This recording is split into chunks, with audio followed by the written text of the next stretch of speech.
अच्छा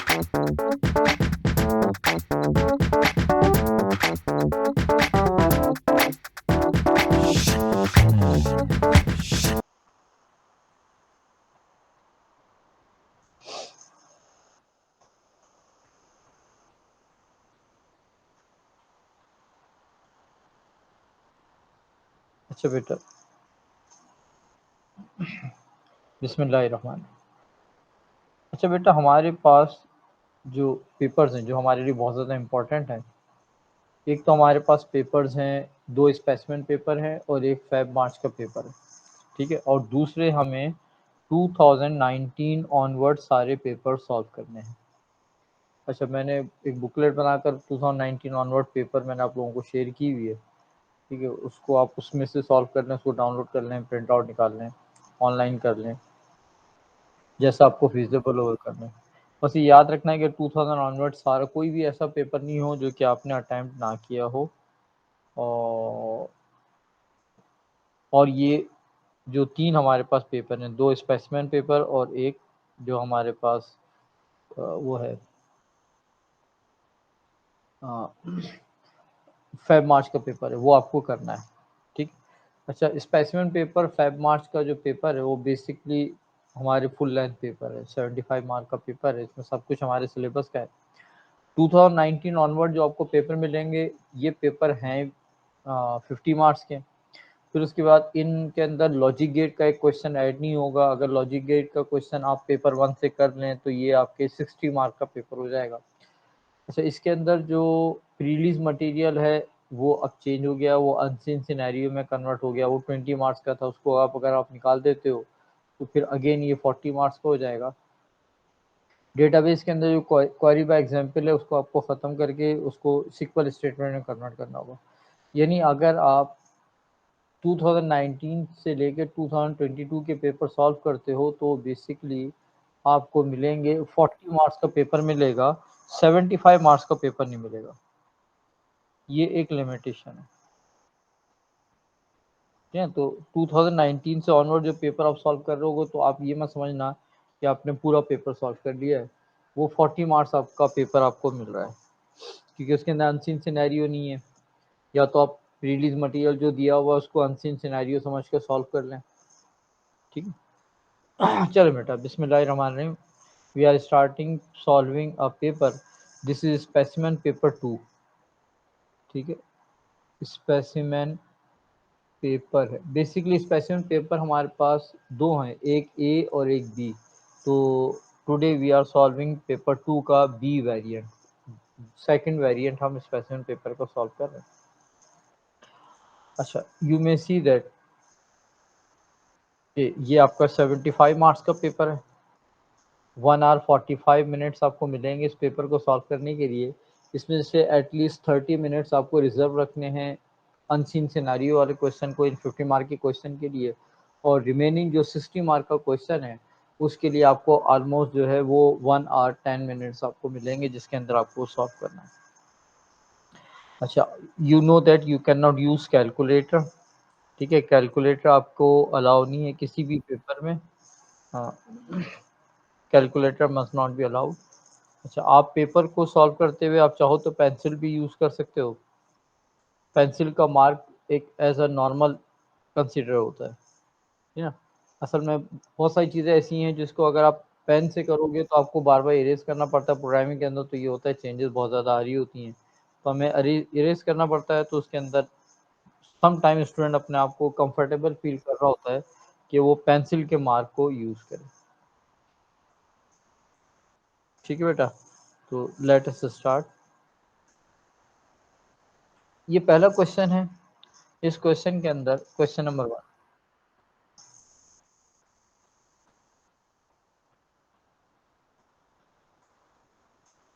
ठीक है?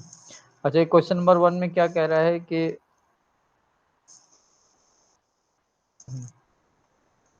a range check is used to check that a value input is above 10 and below 20। अच्छा, आप देखोगे ना फेब मार्च का जो पेपर आया है हमारा, इस फेब मार्च के अंदर आपको बहुत सारे क्वेश्चन ऐसे मिलेंगे जो स्पेसिमेन पेपर से ऑलमोस्ट सिमिलर है। तो ये दोनों स्पेसिमेन पेपर को बहुत अच्छे से आपको करना है।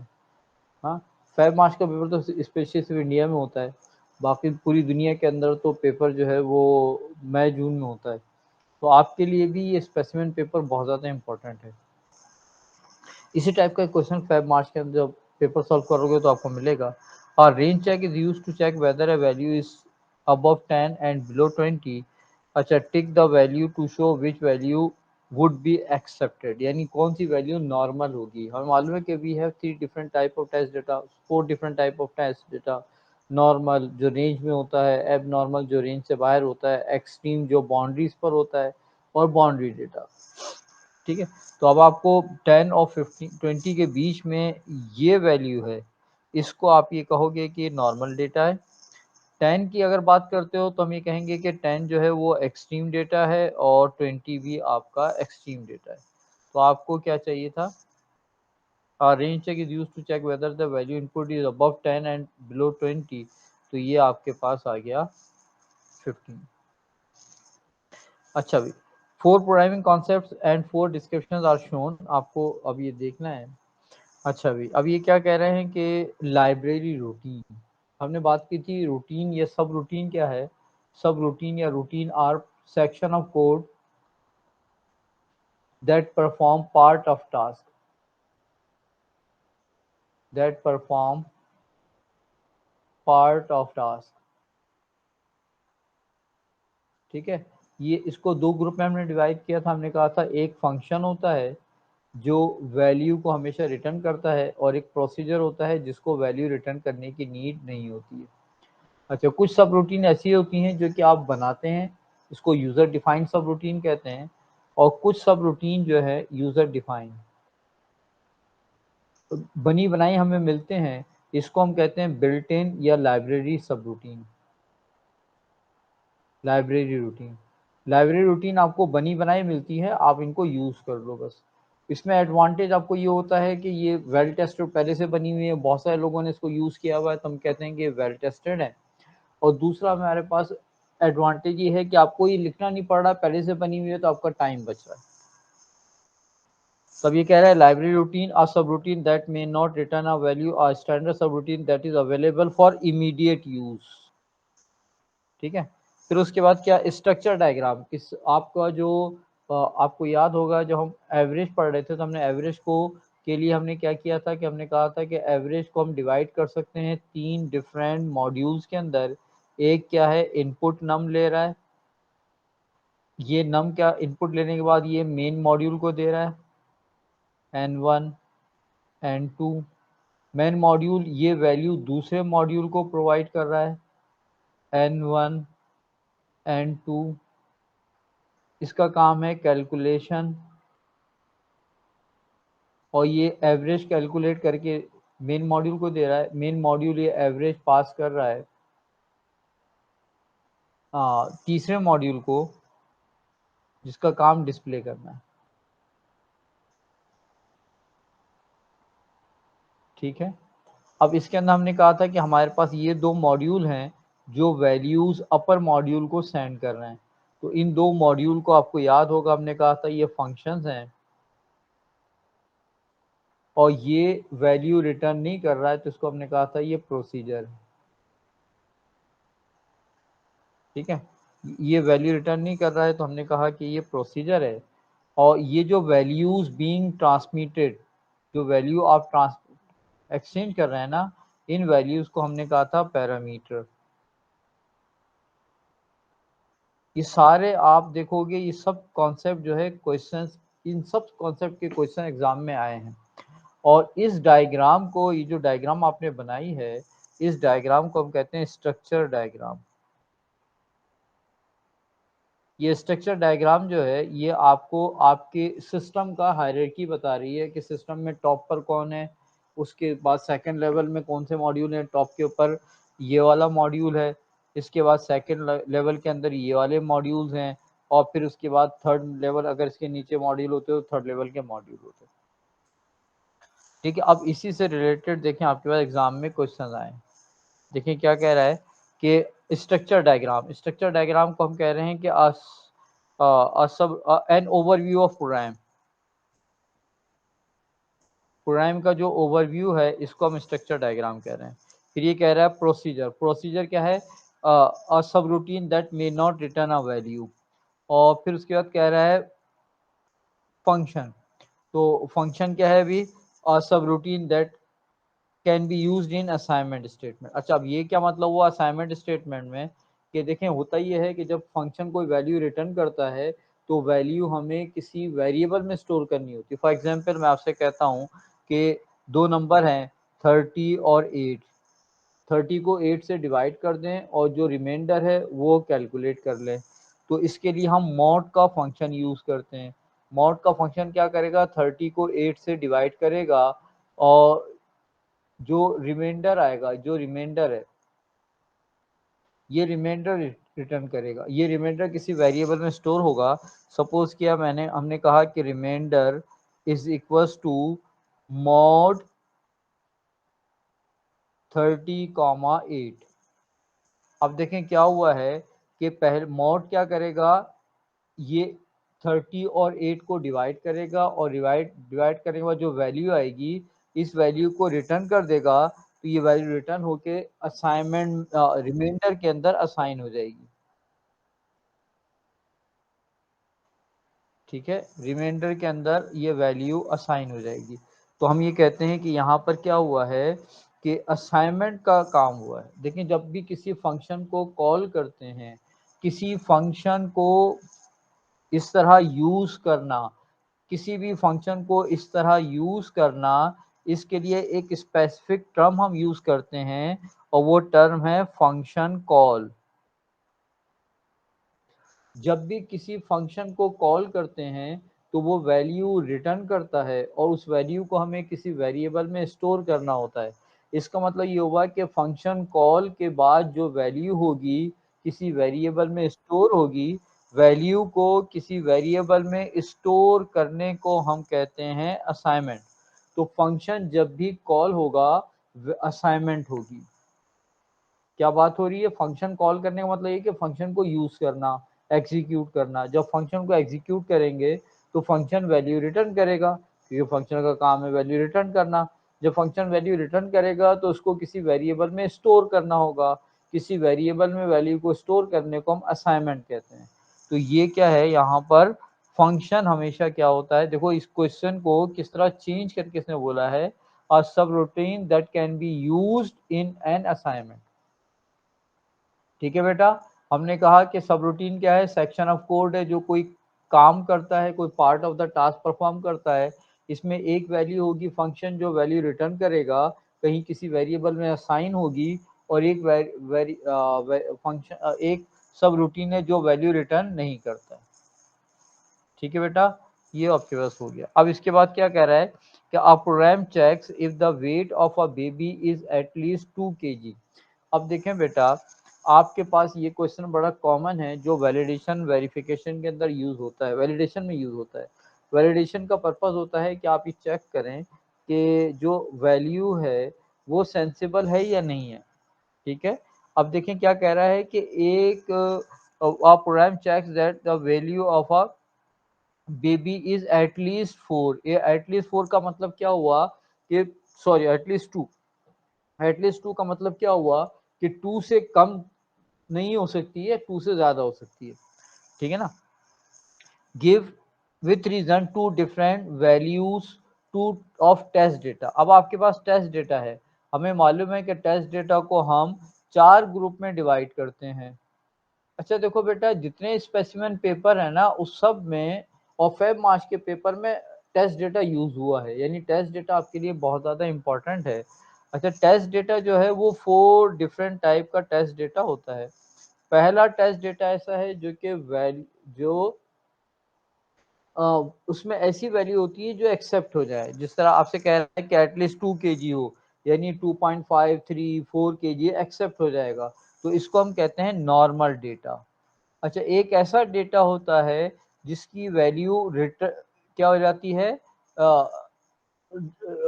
रिजेक्ट हो जाती है, उसको हम कहते हैं एबनॉर्मल डेटा, इरनस डेटा और data that not work, abnormal data. ठीक है, एक टेस्ट डेटा ऐसा है जिसकी वैल्यू जो है वो, जिसमें largest and smallest acceptable values हम लिखते हैं, इसको हम कहते हैं एक्सट्रीम डेटा। जब मार्क्स आपको इनपुट लेने हैं आउट ऑफ 75, तो मिनिमम 0 मैक्सिमम 75 हैं जो एक्सेप्ट होंगे, तो इनको हम कहते हैं एक्सट्रीम डेटा।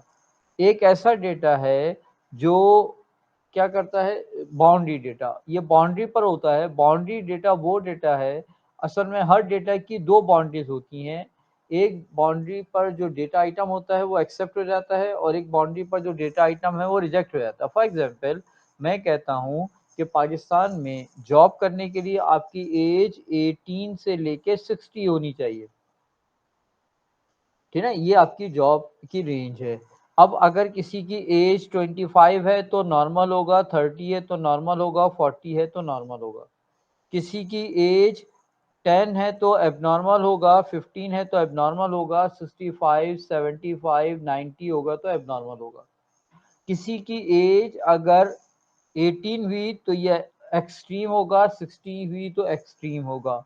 अगर किसी की एज 17 और 19 हुआ, या 59 और 61 हुआ, तो इसको हम कहेंगे ये बाउंड्री डेटा है। इस बाउंड्री डेटा में एक डेटा आइटम जो है वो रिजेक्ट हो जाएगा और दूसरा डेटा आइटम एक्सेप्ट हो जाएगा, ये याद रखना है। अच्छा, बाउंड्री डेटा हमेशा कंफ्यूजिंग होता है, तो बेटर ये है कि आप पहले नॉर्मल डेटा के और को सिलेक्ट करो, फिर एबनॉर्मल डेटा, फिर डिसाइड करो कि अगर 3 डेटा आइटम है तो मुझे एक्सट्रीम डेटा लेना चाहिए, बाउंड्री डेटा लेना चाहिए, आपको उसी वक्त डिसाइड करना होगा। अब यहाँ पर 2 डेटा आइटम पूछ रहा है, तो बेटर ये है कि आप एक नॉर्मल और एक एबनॉर्मल ले लो। अब आपसे कह रहा है कि आपको एटलीस्ट 2 kg का वेट रिक्वायर्ड है, तो आप ये कह दो 3 kg। जब 3 ले लिया तो ये क्या होगा, नॉर्मल डेटा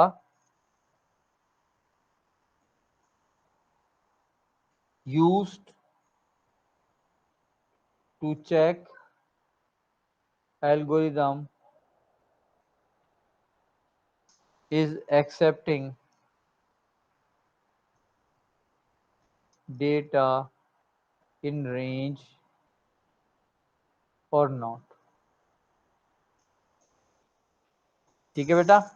और दूसरा ले लो, सपोज कि आपने ले लिया 1 kg abnormal data,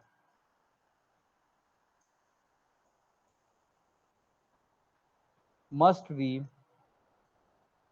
rejected by algorithm.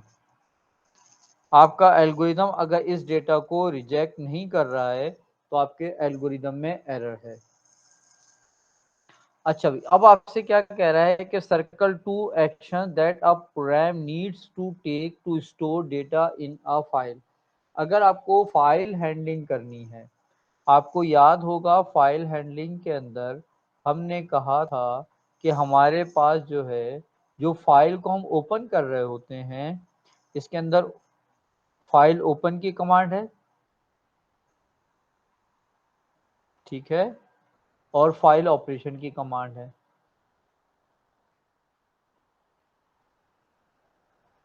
जब फाइल को ओपन कर रहे होते हैं तो ओपन कर रहे होते हैं फॉर रीड, इसका मतलब ये हुआ कि आप डेटा जो फाइल में लिखा हुआ उसको पढ़ोगे।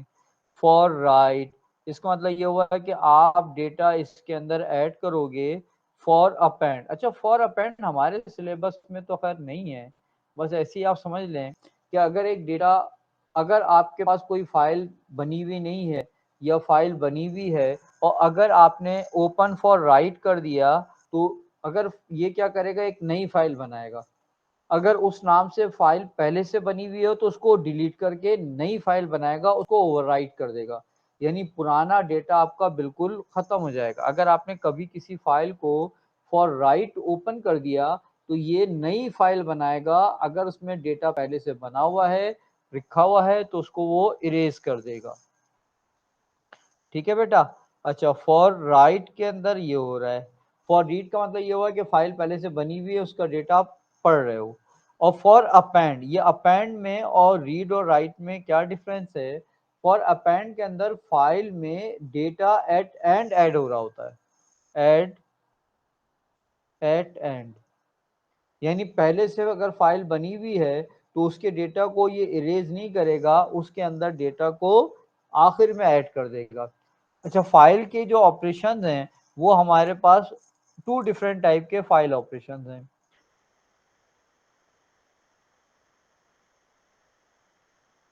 एक को हम कहते हैं रीड फाइल। रीड फाइल क्या करेगा, फाइल से डेटा को रीड करके किसी वेरिएबल में स्टोर कर देगा। और एक है राइट फाइल। राइट फाइल क्या करेगा कि आपके किसी वेरिएबल की वैल्यू को फाइल में लिख देगा। अच्छा, फाइल बनाने से एडवांटेज क्या होता है कि अगर हम फाइल ही बनाएं तो डेटा कहाँ पर स्टोर होता है, आपका प्रोग्राम प्रोग्राम जो है, program uses RAM to store data.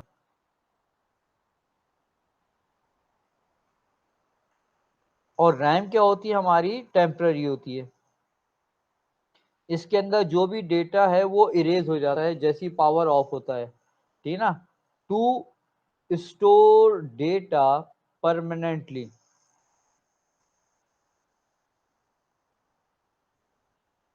it is stored in HDD or SSD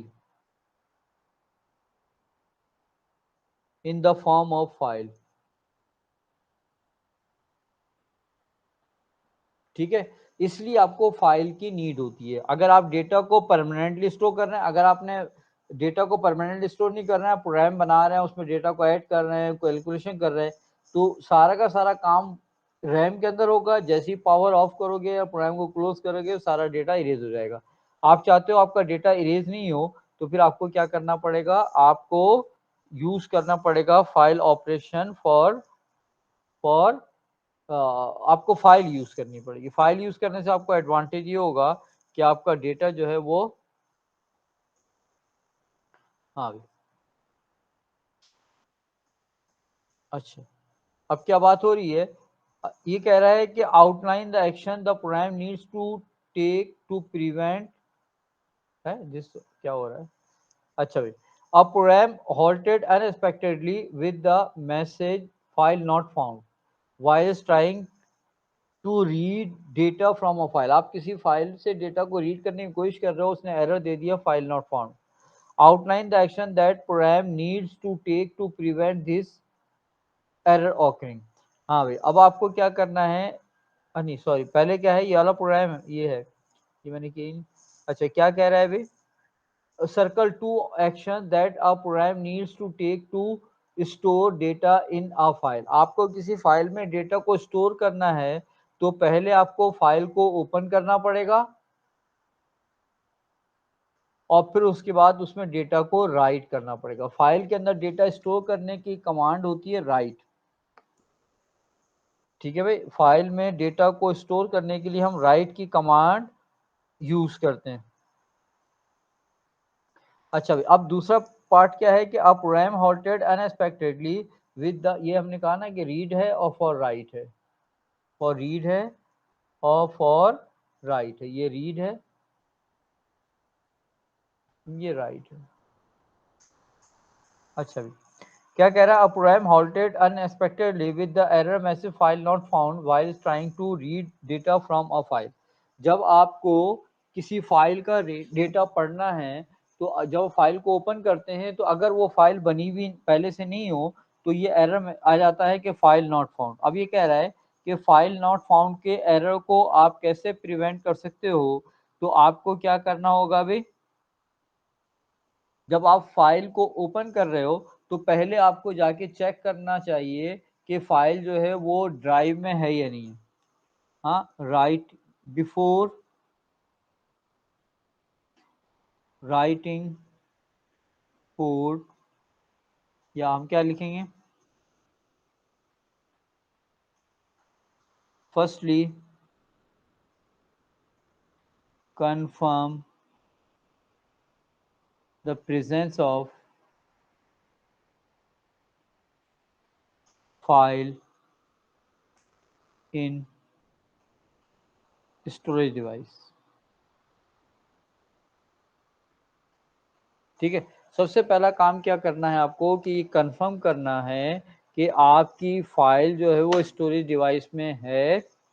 then open file in program. फिर क्या करें, आप प्रोग्राम के अंदर जाके फाइल को ओपन करें। आपकी फाइल उस लोकेशन के अंदर है या नहीं है। हाँ, पहले आपको कंफर्म करना होगा। यानी हम क्या कर सकते हैं कि हम इस तरह लिख सकते हैं कि फर्स्टली कंफर्म, हम इस तरह लिख सकते हैं कि firstly confirm presence of file in the hard drive, storage device and folder. Then open file in program। ठीक है, आप पहले कंफर्म कर लें कि आपकी फाइल, जो फाइल आप ओपन करना चाह रहे हैं वो है या नहीं है। जब आपको ये कंफर्म हो जाएगा फिर आप इसे ओपन करेंगे। अच्छा भाई, ये देखें फाइल ऑपरेशन बड़ा इजी आया है इसके अंदर। अच्छा, draw flow chart to allow numbers to be input, ignore any number that are negative, count how many numbers are positive। देखिए मैं आपसे बात कर रहा था, सिर्फ फ्लो चार्ट ड्रॉ करने का क्वेश्चन आया।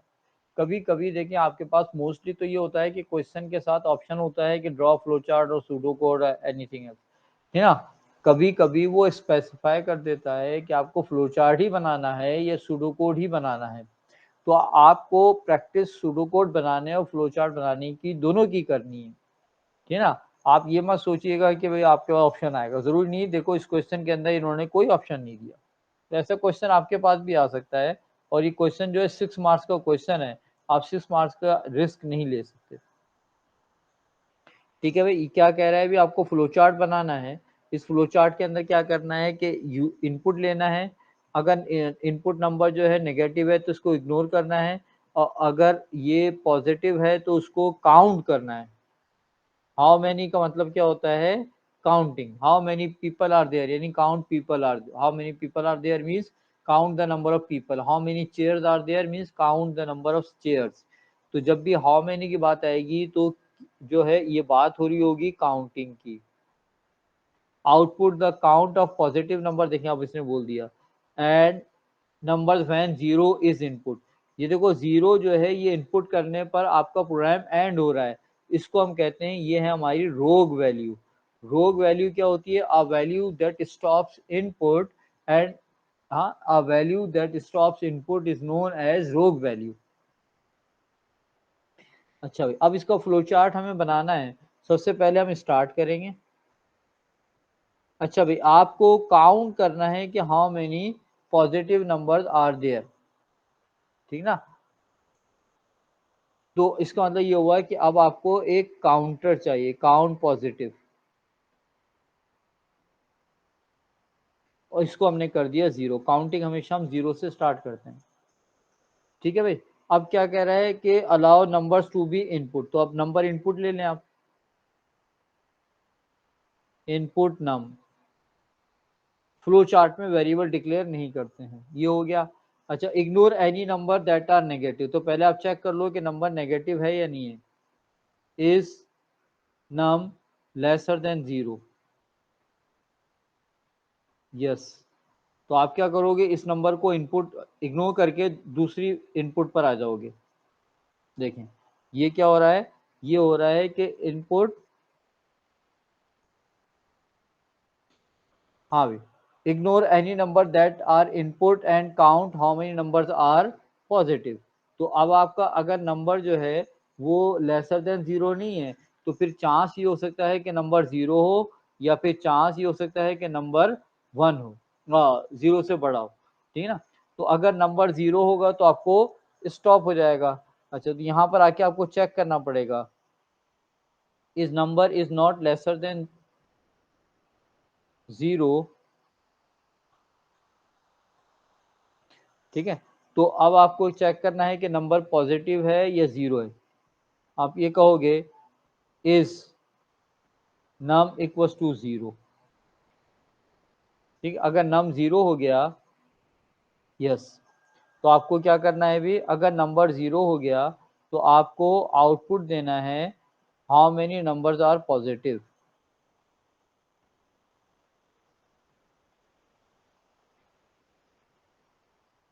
ठीक है। तो अगर नंबर इक्वल्स टू 0 हो गया है तो आपको क्या करना है, स्टॉप करना है, ठीक है ना। हाँ, output positive, count of positive number when 0 is input. तो आपने क्या लिखा, if number is equals to 0, तो आपको क्या करना पड़ेगा, आउटपुट देना पड़ेगा, आउटपुट काउंट पॉजिटिव,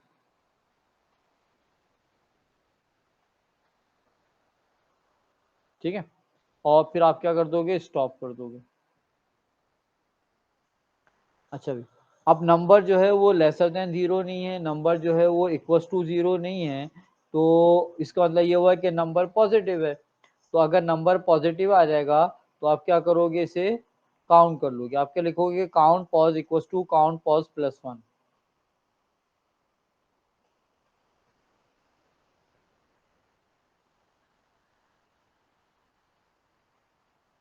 सही है। अब इसके बाद क्या कह रहा है कि इस count how many numbers are negative, वो हमने देख लिया कि कितने नंबर जो है नेगेटिव थे, जो भी नंबर नेगेटिव था उसको इग्नोर करके, हाँ, ये हो गया हमारा। अच्छा भी, ignore any number that are negative, ये भी हो गया। Count how many numbers are positive, ठीक है। तो हमने तो देखा कि नंबर पॉजिटिव है या नहीं है, तो हमने क्या किया, इस नम इक्वल्स टू 0, तो हमने आउटपुट दे दिया, और नम लेसर देन 0 नहीं है, ग्रेटर देन 0 नहीं है, तो नंबर पॉजिटिव होगा, तो हमने क्या कर दिया, count positive equals to count positive plus 1। अब ये कह रहा है कि output the count of positive numbers and when 0 in, हाँ, अब आपको क्या करना है, आउटपुट देना है काउंट पॉजिटिव। तो देखें, काउंट पॉजिटिव हमने आउटपुट दे दिया, ठीक है। तो अब क्या होगा कि नंबर को आपने क्या कर दिया, पॉजिटिव को काउंट कर लिया, अब आप अगले नंबर पे जाओगे। देखें भाई, इस कोड को देखें, कोई चीज समझ में नहीं आ रही तो पूछें। हमें क्या करना था, हमें एक ऐसा फ्लो चार्ट बनाना था जो नंबर्स को इनपुट ले, ठीक है। अच्छा, नंबर को इनपुट लेने के बाद इग्नोर करे एनी नंबर अगर वो नेगेटिव है, तो हमने ये कमांड लगाई, अलाउ नंबर्स टू इनपुट, ये अलाउ नंबर्स टू इनपुट हो गया। फिर उसके बाद क्या है, allow any, ignore any number that are negative है। तो हमने क्या किया, इग्नोर कर दिया ऐसे नंबर को जो कि लेसर देन 0 था, तो हमने इसको इग्नोर कर दिया, अगला नंबर इनपुट ले लिया। Count and how many numbers are positive, फिर हमने क्या किया है कि, अच्छा, हमने लिखा कि इस नम इक्वल्स टू 0, तो ये क्या हो गया, अभी नम रोग वैल्यू हो गई, तो रोग वैल्यू पर क्या करना है, हमें आउटपुट देना है, तो हमने ये आउटपुट दे दिया,